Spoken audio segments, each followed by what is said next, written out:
नमस्ते।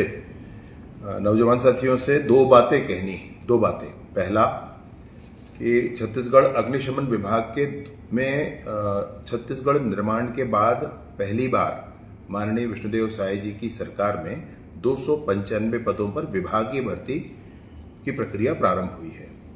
इसकी प्रतीक्षा भी आप लोगों को बहुत दिनों से थी और मैं जिस तरीके से देखता था विभिन्न चीज़ों को तो उसमें ये भी पता चलता था कि आपको प्रतीक्षा है।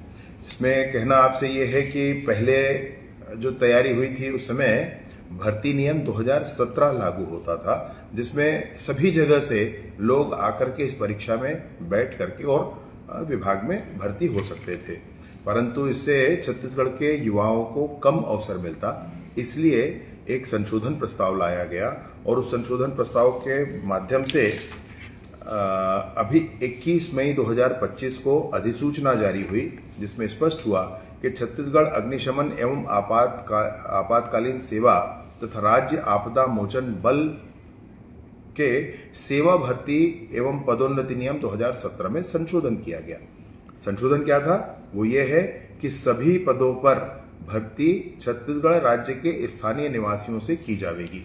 ये संशोधन किया गया, इसलिए 3 महीने का समय लगा, लेकिन इसमें कई साथी ये कह रहे थे कि लेट हो रहा है, बहुत लेट हो रहा है।